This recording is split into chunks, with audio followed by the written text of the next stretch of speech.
नमस्कार दोस्तों, अवसर क्लासेज में आपका हार्दिक स्वागत है। मैं हूं मनोज कुमार नाई और आज का हमारा जो टॉपिक है वो है गुप्त साम्राज्य। देखिए, भारत के इतिहास में ऐसा हुआ कि जब मौर्यों के शासन का अंत हो गया तो भारत में अनेक छोटे छोटे राज्यों की स्थापना हुई और उन छोटे छोटे राज्यों ने अपने अपना स्वतंत्र राज्य की स्थापना कर ली। तो एक छत्र संपूर्ण भारत में या लगभग भारत में एक छत्र शासन का अंत हो गया। उनके लगभग 300 वर्षों तक ऐसे ही चलता रहा। फिर सन 240 ईस्वी में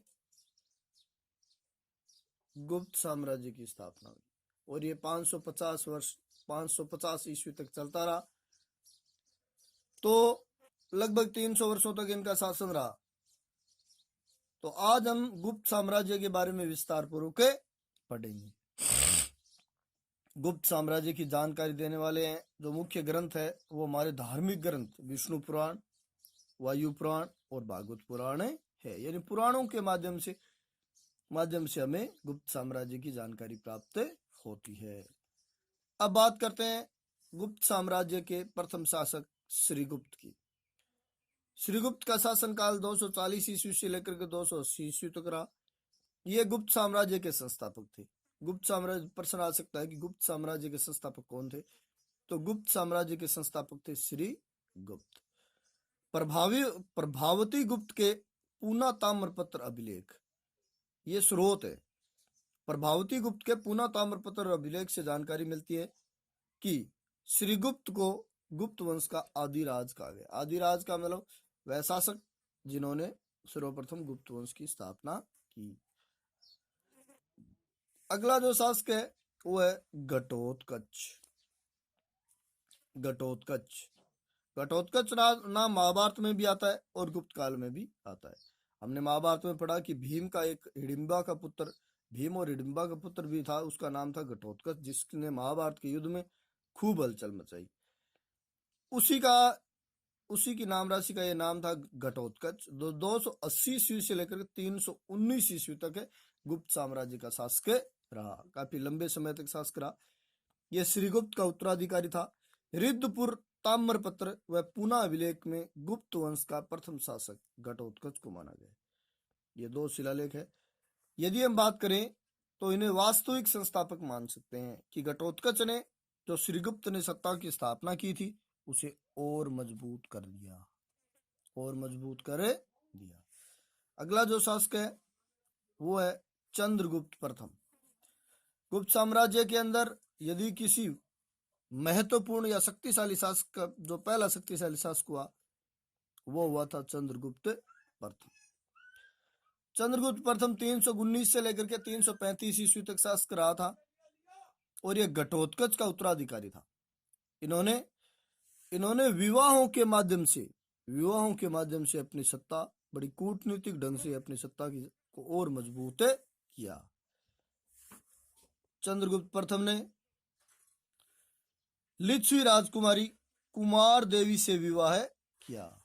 लिच्छुओं की राजकुमारी थी कुमार देवी, उनसे विवाह किया। ये काफी बार पूछा जाता है कि किस शासक ने लिच्छवी राजकुमारी कुमार देवी से विवाह किया, तो वो था चंद्रगुप्त प्रथम।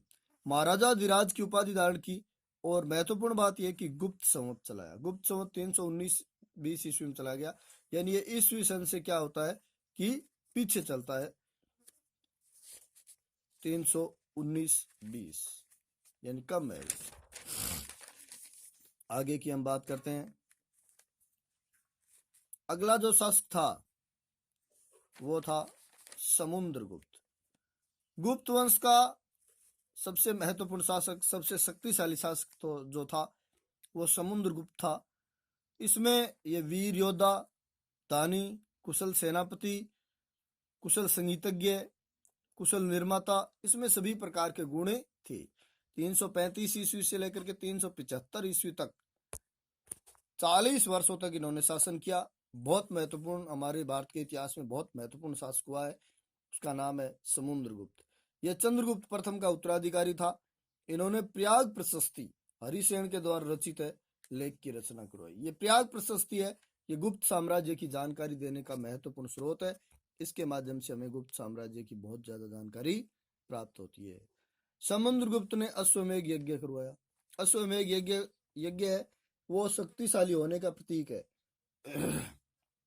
हम रामायण में देखते हैं कि अश्वमेध का मतलब होता है, अश्व का मतलब घोड़ा और मेघ का मतलब घूमता है, कि घोड़े को घुमाया जाता है। जहां तक है घोड़ा घूमता रहता है, और यदि कोई घोड़े को पकड़ लेता है तो उसे उसकी राजा चुनौती मानता है और उसे स्वीकार करता है। ये हमने रामायण में देखा कि लव कुश ने भगवान राम के घोड़े को पकड़ लिया और राम ने उसको चुनौती माना और उस लव कुश से युद्ध किया। तो वो अश्वमेध यज्ञ समुद्रगुप्त ने किया था।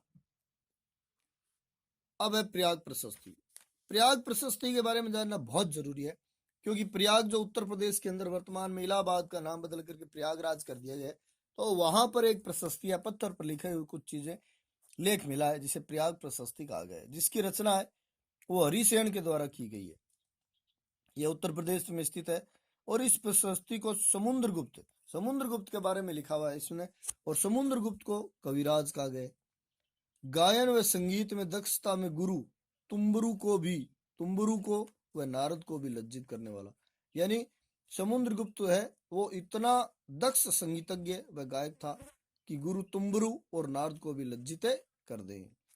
लाखों गायों का दानी, उच्च कोटि का विद्वान, विद्या का संरक्षक एवं धर्म का प्राचीर कहा गया है।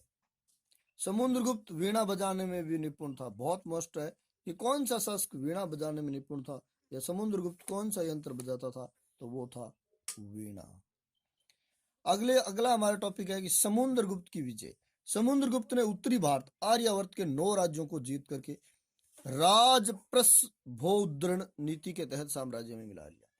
यह नीति बहुत महत्वपूर्ण है कि समुद्रगुप्त ने उत्तरी भारत या आर्यावर्त के राज्यों के साथ में कौन सी नीति अपनाई। तो समुद्रगुप्त ने उत्तरी भारत के राज्यों के साथ राजप्रसभोद्रण की नीति अपनाई, अर्थात उन्हें अधीन किया और अपने अधीन ही रख लिया, उन्हें कभी स्वतंत्र नहीं किया, अपने राज साम्राज्य में पूरी तरह से मिला लिया। आगे की यदि हम बात करें कि दक्षिण के 12 राज्यों में समुद्रगुप्त ने दक्षिण के 12 राज्यों को जीतकर ग्रहण मोक्षानुग्रह की नीति अपनाई, अर्थात उन्हें ग्रहण शत्रु पर अधिकार किया, मोक्ष शत्रु को मुक्त कर दिया, अनुग्रह राज्य को लौटा। दूर के राज्य, दक्षिण भारत के जो राज्य थे उन्हें क्या कर दिया, अत्यधिक दूर होने के कारण क्या किया गया कि उन पर अधिकार किया गया, लेकिन फिर बाद में उन्हें टैक्स देने के कर के साथ छोड़ दिया गया।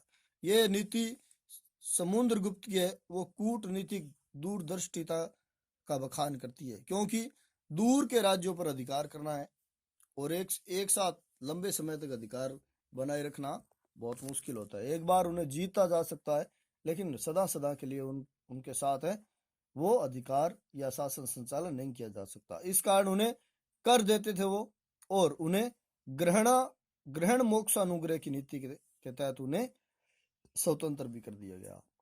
बहुत मोस्ट बात है कि समुद्रगुप्त को स्मिथ नाम का एक इतिहासकार है, उन्होंने भारत का नेपोलियन कहा है, कि जिस प्रकार से नेपोलियन ने अपनी स्वतंत्र रूप से सत्ता की स्थापना की, उसी प्रकार से समुद्रगुप्त ने भी हमारे भारत के अंदर सत्ता की स्थापना की और शासन का संचालन किया। फिर आगे आता है चंद्रगुप्त सेकंड। चंद्रगुप्त सेकंड भी बहुत महत्वपूर्ण शासक था और इन्होंने 375 से लेकर के 412 ईस्वी तक शासन किया था। यह समुद्रगुप्त का उत्तराधिकारी था। यह गुप्त काल का सर्वाधिक शौर्य एवं विरोचित गुणों से संपन्न था। चंद्रगुप्त सेकंड ने वाकाटक नरेश रुद्रदामन सेकंड से अपनी पुत्री प्रभावती गुप्त का विवाह किया। यह भी चंद्रगुप्त नाम का यह दूसरा शासक हुआ है। यह इतिहास में बहुत प्रसिद्ध रहा है। चंद्रगुप्त सेकंड की एक पुत्री थी प्रभावती गुप्त। प्रभावती गुप्त से क्या कर दिया कि वाकाटक नरेश रुद्रदामन से इसका विवाह कर दिया। वाकाटक नरेश से विवाह करने का मतलब यह था कि जैसे ही वाकाटक नरेश की मृत्यु हुई तो चंद्रगुप्त सेकंड ने अप्रत्यक्ष रूप से उस पर अधिकार कर लिया, उस राज्य को हथिया लिया। सबसे मोस्ट बात आई है, मैंने यहाँ मोस्ट भी लगाया कि चीनी यात्री फाइयान चंद्रगुप्त सेकंड के शासनकाल में भारत आया था। चीनी यात्री फाहियान चंद्रगुप्त सेकंड के शासनकाल में भारत आया था। बहुत बार पूछा जाता है कि चीनी यात्री फाहियान किस के शासनकाल में भारत आया था, तो वो चंद्रगुप्त सेकंड के शासनकाल में भारत आया था। एक चीनी यात्री और थे, उनका नाम था ह्वेनसांग भी भारत आया था, लेकिन वो हर्षवर्धन के शासनकाल में भारत आया था। तो मोस्ट बात है कि सबसे पहले चीनी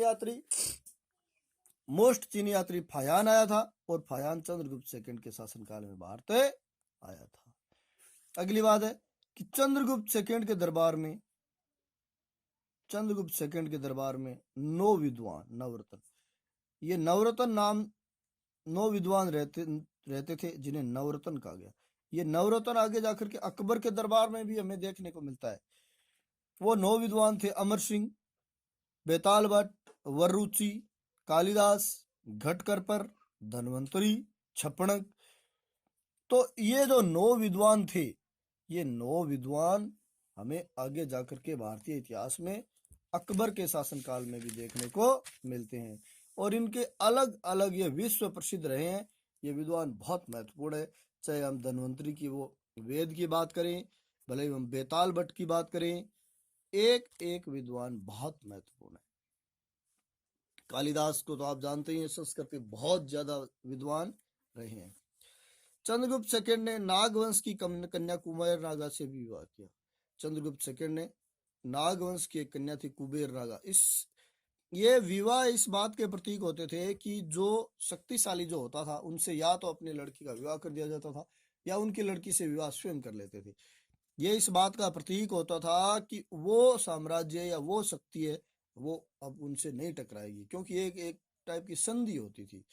तो नागा जो लोग थे, उनकी कन्या से चंद्रगुप्त सेकंड ने विवाह करके नागों का विद्रोह वो ऑटोमेटिक बौद्धिक दृष्टि से दबा दिया। चंद्रगुप्त सेकंड ने उज्जैन मध्य प्रदेश में वर्तमान में को अपनी दूसरी राजधानी बनाया। चंद्रगुप्त सेकंड ने पहले मगध के अंदर इनका शासन था पाटलिपुत्र में, और वहां से उन्होंने उज्जैन को अपनी दूसरी राजधानी चंद्रगुप्त सेकंड ने बनाया। आगे आता है कुमारगुप्त प्रथम, 412 से लेकर 455 ईस्वी तक। कुमारगुप्त प्रथम ये चंद्रगुप्त सेकंड का उत्तराधिकारी था, और इन्होंने नालंदा विश्वविद्यालय बिहार में स्थापना करवाई। इतिहास के अंदर कई विश्वविद्यालय प्रसिद्ध है, उनमें तो एक तो तक्षशिला का विश्वविद्यालय जो हमने मौर्य काल में पढ़ा, और दूसरा है नालंदा का विश्वविद्यालय। ये 2 विश्वविद्यालय बहुत ज्यादा प्रसिद्ध रहे। नालंदा विश्वविद्यालय के अंदर जो शिक्षा प्राप्त की गई वो बहुत ज्यादा चर्चित शिक्षा रही है। अब बात करते हैं भरतपुर के बयाना मुद्रा बाण से कुमारगुप्त की 623 मुद्राएं मिली है। ह्वेनसांग ने कुमारगुप्त को शक्रादित्य कहा है। ह्वेनसांग ने कुमारगुप्त को शक्रादित्य कहा है। अब बात करते हैं हम स्कंदगुप्त की। स्कंदगुप्त भी इतिहास में बहुत प्रसिद्ध रहे। स्कंदगुप्त ने 455 से लेकर के 467 ईस्वी तक शासन किया, और इन्होंने सर्वप्रथम हुणोयन जिन्हें मलेश कहा जाता है उन्हें हराया। हुण एक विदेशी जाति थी। स्कंदगुप्त ने सुदर्शन झील का पुनरुद्धार करवाया। सुदर्शन झील का निर्माण है वो चंद्रगुप्त मौर्य के शासनकाल में गवर्नर पुष्यगुप्त ने करवाया था, लेकिन इन्होंने निर्माण नहीं करवाया, उन्होंने पुनरुद्धार या जीर्णोद्धार करवाया, यानी पुनर्निर्माण करवाया, मरम्मत करवाई हम कह सकते हैं। अब बात करते हैं हम स्कंदगुप्त के शासनकाल में पर्णदत्त के पुत्र चक्रपालित ने करवाई थी। स्कंदगुप्त के शासनकाल में भी ये जो मरम्मत है वो स्वयं स्कंदगुप्त ने नहीं करवाई थी। स्कंदगुप्त के शासनकाल में स्कंदगुप्त के मंत्री पर्णदत्त के पुत्र चक्रपालित ने जो सुदर्शन झील थी उसकी मरम्मतें करवाई थी।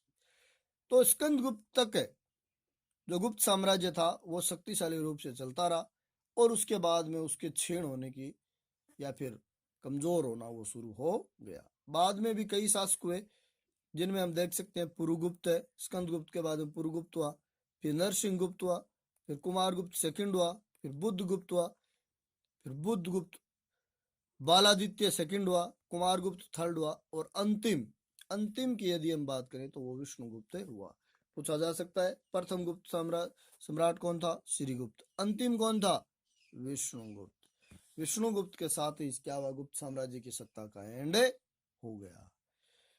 गुप्तों ने भारत के इतिहास में बहुत ज्यादा योगदान दिया। उनकी यदि हम कला की बात करें तो उनके प्रमुख मंदिर देख सकते हैं। तिगुआ का विष्णु मंदिर, भूमरा का शिव मंदिर, नचना कुठार का पार्वती मंदिर, भित्री गांव का लक्ष्मण मंदिर और देवगढ़ का दशावतार मंदिर। मौर्यों और गुप्तों में यह अंतर देखने को मिलता है कि जो मौर्य थे वो धीरे धीरे बौद्ध धर्म की ओर झुक गए। ज्यादातर सम्राट अशोक को हम देखते हैं तो वो पूर्णतः बौद्ध बन गए, लेकिन जो गुप्त थे वो हिंदू धर्म में रहे और उन्होंने हिंदू धर्म का पुनरुद्धार किया, क्योंकि उस समय वो बौद्ध धर्म का उतना वर्चस्व नहीं था।